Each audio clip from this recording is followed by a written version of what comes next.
لیکن حقیقی پرتعیش مہمان نوازی جو معروف عالمی سفری اور ہوٹل درجہ بندیوں میں مستقل طور پر سب سے اوپر آتی ہے، ایک مخصوص چیز کے گرد بنائی جاتی ہے۔ وہ یہ ہے کہ ہر موقع مہمان کی توقع کو سمجھا جائے اور اسے پیچھے چھوڑ دیا جائے۔ تصویر کی توقع کو نہیں، بلکہ کمرے میں موجود شخص کی توقع کو۔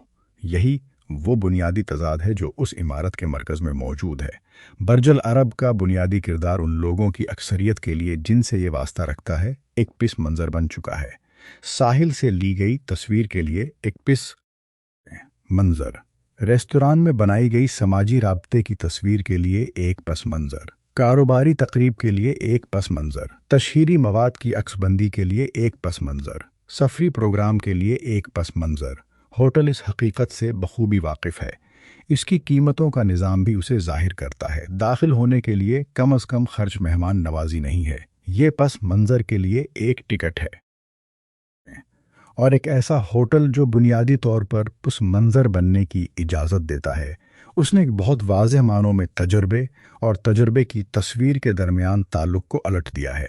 اس تبدیلی کی ایک قیمت ہوتی ہے، یہ جائزوں میں نظر آتی ہے۔ یہ اس بات میں نظر آتی ہے کہ برج العرب اپنی شہرت کے باوجود مشرقی وسطی کے انتہائی پرتعیش ہوٹلوں کی اعلیٰ ترین درجہ بندیوں میں مستقل طور پر سب سے اوپر نظر نہیں آتا۔